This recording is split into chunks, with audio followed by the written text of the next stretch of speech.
Hey guys, Lizardlea here for Christmas minis. Is it already that time of year again? I feel like I just finished them. Ah! I have what looks to be like 13 this year, so not too bad. Like, nothing like the first year. So, but today what I plan on doing is the gingerbread man cookie cutter. I don't know what else to call it, but that's what it looks like. Oh, no, this way, this way. Oh, come on. But there you go. How cute is she? It's so cute. Oh, I like it. I have pulled out 0 supplies yet so far. I didn't think this through. I need to do that.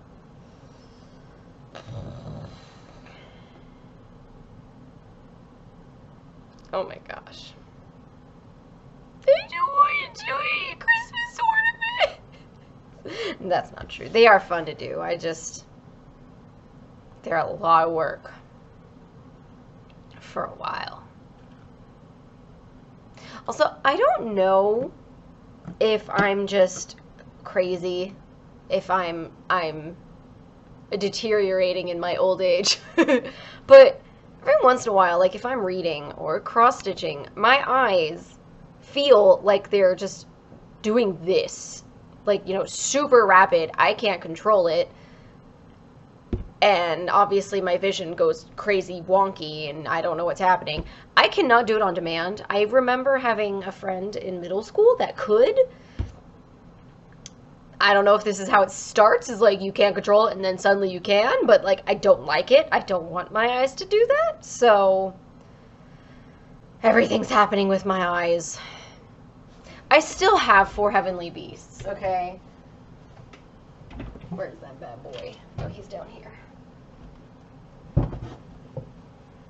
It's like, I still have him, okay? I am going to continue him when I'm feeling better. I just... Oi. You know, you gotta allow yourself to take a break. That hair is still on my nose. And that's what I'm doing. I'm taking a break. Okay, I'm rambling too much. I'm sorry. Don't go cross stitch. No one is ever excited about these, so...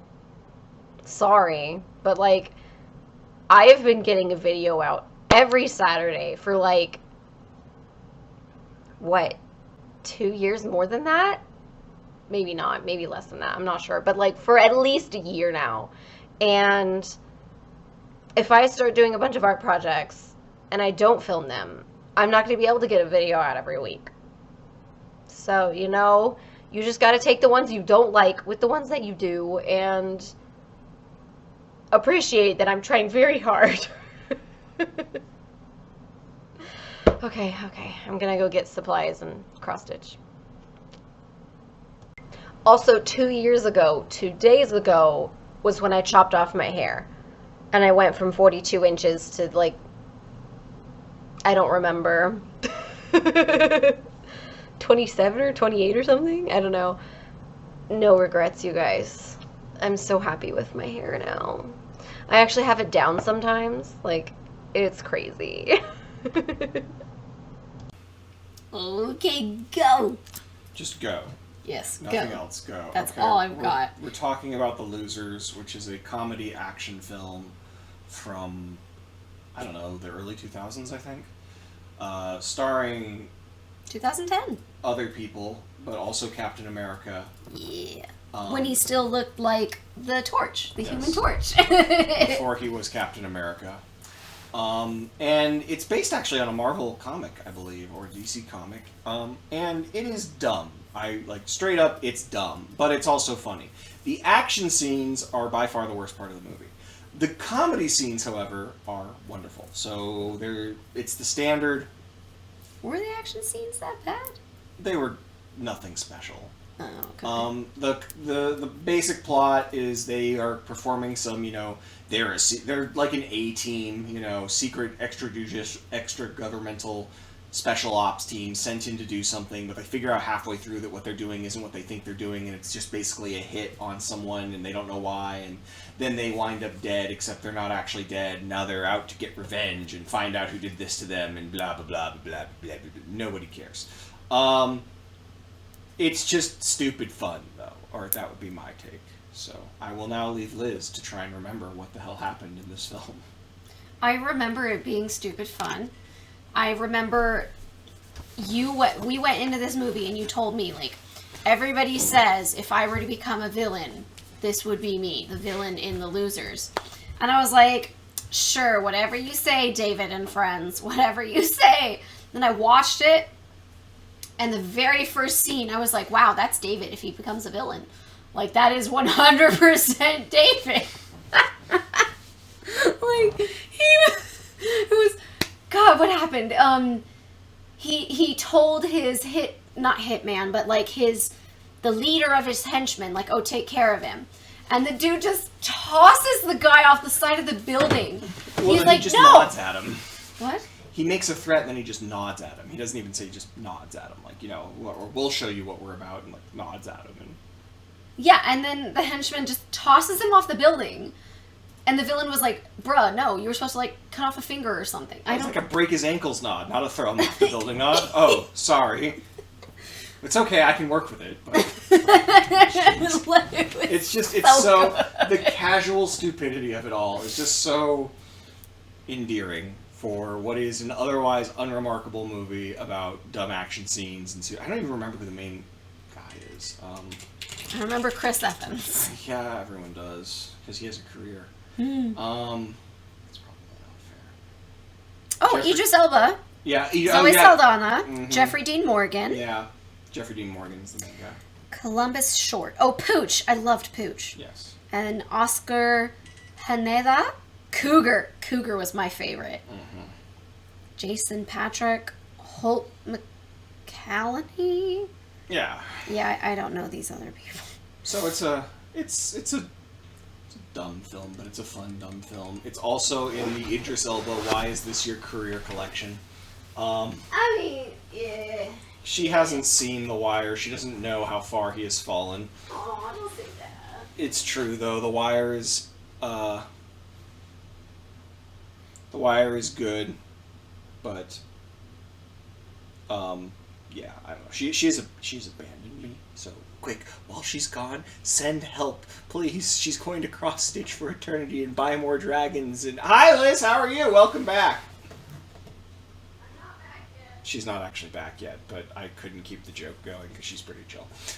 So You walk away all the time. You can handle the same. I can handle the same. So yeah, that's pretty much The Losers. There's literally not that much else to talk about. There's some really funny scenes, and telling you that they're funny and explaining them doesn't make them funny. So if you want to watch something that's a bit stupid, but, you know, got its moments, I would highly recommend. Otherwise, It's got action. don't watch it. It's got comedy. If you like those things, yeah.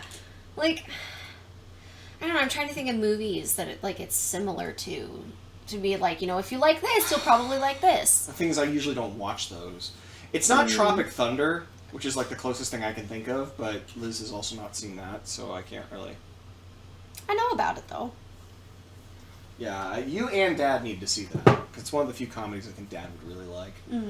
But yeah, no, it's not nearly as good as Tropic Thunder, because again, like, Tropic Thunder is just solid comedy that happens to have some action in it, and even then it's in a comedic state. This has, air quotes, legitimate action scenes, which are mostly bad CG, stupid camera cuts, and stuff, bad cutting, and stylistic choices that were made.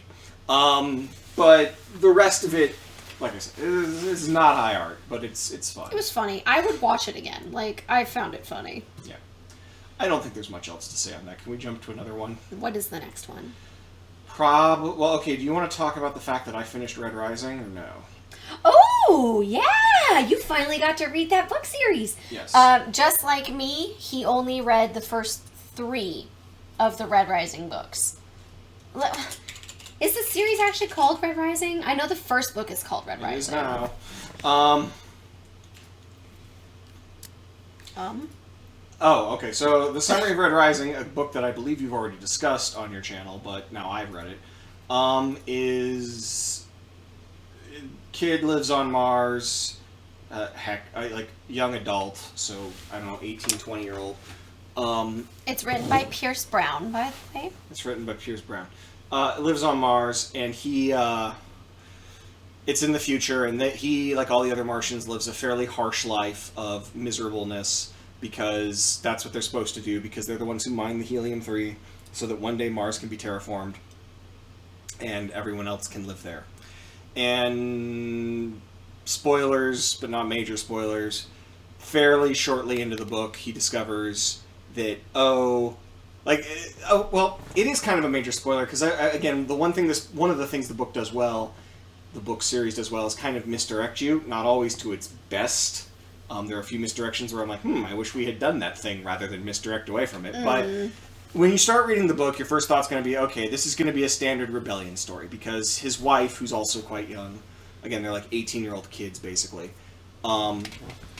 is trying to be part of the resistance, because there's these attacks by a terrorist group called Sons of Ares, and they disrupt things and blow stuff up and blah, blah, blah. And she's like, don't you think that we shouldn't be treated terribly? And he's like, well, it's for the greater good of society and blah, blah, blah, blah, blah. And so, fairly early on, his wife basically does something she's not supposed to do. She sings a song, which we never got any resolution on. And because you're not supposed to sing this song, it is a forbidden song, they hang her. And it's pretty gruesome. And he gets to watch. Yeah, / assist because of the low gravity. Anyways. Poor Daryl. Oh, yeah, that's right. They have to pull on them to make sure their neck breaks. I was dancing around that because I wasn't sure if it was appropriate, but yes. Well, I mean, that isn't even the worst thing that happens in the book series. Oh, I know, so, but I'm if never they can't quite handle sure that, they shouldn't read it. Well, yeah, fair. I was going to just put that as a generic warning. But anyways, so yes. Well, now they know. Now they know. So yeah, so like you're like, oh, so it's going to be him getting revenge and fighting to free the Martians and, getting their... That's right. Yeah. One of the things you were telling me was everything you'd heard was this is like the ultimate revenge story. Yeah. And I thought that was so weird because I did not feel that was the point of the books. I really don't agree with that either. Yeah. Well, I could sort of see that given...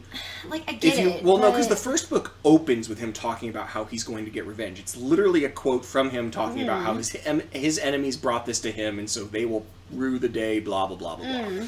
But yeah, as you read the rest of the series, it's not really about that. And my general problem with this book series is that it's not really about that for clever reasons. It's not really about that just because I feel like the writer kind of forgot, maybe. No, not exactly fair. Other priorities took precedence. Again, there are certain decisions to make the plot work that I think were poor decisions, and they sort of, at one moment are like, oh, well, that's kind of cool, but then you go, but I guess that means I don't care about this or this or this anymore because I'll get into more detailed spoilers in a moment, so I'll just get to it. But yeah, either way, so you're like, oh, so he's gonna, find out that his uncle, who he thinks is a drunk idiot, is actually a terrorist, and he's gonna join the group, and blah, blah, blah, blah, blah. And no, not really. He basically does something stupid, and they hang him the next day, but yes, his uncle did help him fake his death, even though he didn't know it at the time. And they air quotes, saved him. And so he finds out, since he's been saved, that, turns out... We're getting into major spoilers, by the way. Yeah, well, yes and no. For the first book, major spoilers. Yeah. So, I mean, if you're even remotely interested, I would say it's worth a read. I would never strongly recommend this, but it's worth reading. And I will say, my friend Joe has read the next 2 books in this series. The final one, as of right now, has not been written yet. But he said that, it's basically just been torturing your favorite characters. So, I have not read them, and I have not had them recommended to me. So, just read the first 3. It's a full story. There's a resolution, basically. Basically, yeah. I mean... We'll get to that. So I have not felt the need to read the next book, especially knowing that it's just going to be depressing. Well, I haven't felt the need because of the way he writes, but we'll get to that. So, point is, major spoiler times. He gets to the surface of Mars because someone's showing him, and it turns out, Mars was terraformed hundreds of years ago. They've been keeping them down there so they can help terraform the rest of the solar system, and most of it is terraformed. And so they're just basically slaves for no reason. It's not even, well, we're slaves, but we do it for a good cause, and blah, blah, blah. No. And there's this built-in caste system of, like, depending on your color, depends on who you are. Golds but are at the top, it reds are does at the bottom. have some bioengineered genetic implications. It's not just the, oh, I don't know, like, you're a Hufflepuff, so you're this. It's literally like golds are physically stronger and taller than you by ridiculous standards because they are genetically engineered at like a science fiction level to be so.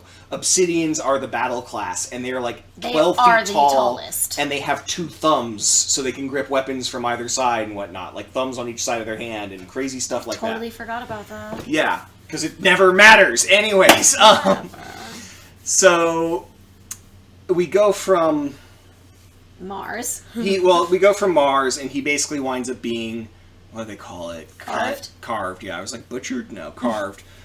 Which is like hyper plastic surgery with genetic level implications to turn him into a gold. So he looks like a gold, and he goes to their version of battle school / Hunger Games / high school. He goes from like, 4 or 5 feet tall to like 7 or 8 feet tall. Yeah. And it's incredibly painful. Yeah. And it takes months. Yeah. Was it? They Gattaca him. Yeah. He and gets it's a Gattaca. so much worse than Gattaca. Yeah. Which, if you haven't seen Gattaca before, Good movie. good movie. Yeah. So, anyways, mini review over. See, this is a 3-for-1, Liz. I'm very efficient. So what he does is he winds up joining the Resistance, and he goes to this battle school thing, which at first you're like, oh, okay, so we're going to do Hunger Games. And to his credit, while the first book is a bit Hunger Games, it's not all Hunger Games. Like, the first book seemed good, and the second book seemed good kind of up until the end. And I'll just dive into full spoilers for all of this right now, because I don't know how else I can dance around it, which is that the first book feels like Hunger Games. We're at a battle school, but it's not doing what you'd expect where, like, you're meeting all the other teams. Like, he's in House Ares, but there's House Apollo and House Athena, and it's all the Roman names, Greek names, whatever names they are. Roman, I think. But you meet, like, barely anyone from these schools. You don't even learn the names of the teachers who run these schools. Like, each school has a teacher leading them. His is Fincher, who winds up being important later. And he's an interesting, fun guy. He's one of the better characters. You also meet Severo, who is my second favorite character. You also meet Paxtalamonus, who is my first favorite character. And if you watch this channel and listen to us, you know what fate has in store for Pax. Yes. And Severo, because they're my favorites. And that's just how reality goes for me. Yeah, so the point is that they introduce a rather interesting cast of characters, and they do a pretty good job of introducing them, because one of the things that this kind of sets the scope for is, one, this is kind of their high school exam in their world. Like, they're trying to become Peerless Scarred, which is like the top of the top of the top. But the point is that all the horrible things that happen in book 1, and lots of horrible things happen in book 1, because even though they're not supposed to kill each other, kids are finding ways to kill each other, not to mention there's a literal, like, you need to kill this other person one-on-one combat culling moment. Yeah. Yeah, so, well, but I meant during the Hunger Game part. Yes, okay, gotcha. Hey, look, you're doing backstitching. Oh my god, you're learning! I'm gonna cry! Yeah, you flipped it over. We're at the end of the video. So either way, there's all this cool implication. And they do a good job of building into the world that, like, book 2 is not about that. We're not doing another Hunger Games. Like, that, all that is literally just high school stuff. As crazy as you thought that was, as cool as you thought you were, as great as you thought you were, and he does some crazy, great things, none of that matters in the real world. That's, like, the barest of bare of real things. And so I thought that was interesting. But unfortunately, one of the most interesting things about the book is, oh my god, he's made a lot of really strong connections with these characters. Is he, like, how are they going to react when they eventually find out his secret? And the answer is, most of them will be dead or don't care. Like, it just, you never get, like, you don't get that really interesting conclusion because of the way things progress. It just basically never matters. And, like, the people who you know are going to not care get told, but it's like 2 of them. And the rest of them, basically, it never happens. The first book has one of the best written scenes of a villain introduction I've ever read, which is the Jackal. God, I'm not going to go into detail on that because it's pretty brutal. And it's so good, though. It's so good. That was my favorite part of the book. Seriously. No, it is, yeah, ditto. But it is unfortunately wasted because while the Jackal is almost a really compelling villain, and there's like the author is playing with some really clever stuff, he doesn't quite deliver. In the end, he becomes kind of a snidely, whiplash, mustache twirler psychopath, like he's rather totally than evil. being. There's no shades of gray. Well, like they give a little bit of like, well, yeah, this is what he is because of this and that. And again, there were some interesting ideas about how he's kind of a parallel of the main character. But there are all these moments where you're kind of expecting him to build towards like, yeah, you just crossed a major line. There's a big moment in the third book where the main character does something truly horrifying. But it's seen as like, I had to because this is a war and, you know, I have to kill these thousands or hundreds of thousands or millions to save trillions, you know? Like, that's where this is. And you think, oh, maybe there's going to be like some talk about the ethics of that, and is he really that different from his enemies? And, you know, he sat here and he started out hating them all for doing horrible things just for just causes. But he's just as pragmatic as they are. Yeah, but no, that never happens. No one calls him out on it. No one goes, oh my God, have you looked in a mirror lately? Or are you really going to say that? Like, there's all that there. The pieces are there to, like, really play with that very well. And I was super excited for that to happen. And it didn't. Instead, we went to an ice planet. So there was that. Space Vikings. And that's where my third favorite character died. Yep, Liz was batting almost 100 on this one. Almost, but not 100%. Yeah. One of my three favorites lived. I do know it's batting out of 1,000 technically, but yeah. For the people listening at home, we're like, he got it wrong because I'm a baseball fan and a cross-stitch YouTube watcher. That'd be great. I'm sure there's many. Sure. There's dozens of them. So yeah, it's an okay book series. It unfortunately doesn't deliver to the level it very well could have. It could be a fantastic book series. It's all right. It's worth reading, probably, but like if you have anything else that you'd rather read, or like, ooh, I was listening, do that first, whatever it is. Read House of Leaves, or don't if you hate horror, but read House of Leaves. And that is the end of Gingerbread Man Cookie Cutter. I got 2 hours and 13 minutes of footage. We have officially started the Christmas ornaments for 2022. And it's a really cute one to start it out. Alright, so I could do another one, but I don't really want to right now. So, like, subscribe, share, comment, all that jazz. And I'll see you guys in the next video. I was going to do it with one hand. I've never done that before. What is wrong with me? I've been doing this sign off for years, and now I'm having all this trouble with it. I'm going in crazy. Insane. Or crazy. I should have picked one, and I didn't.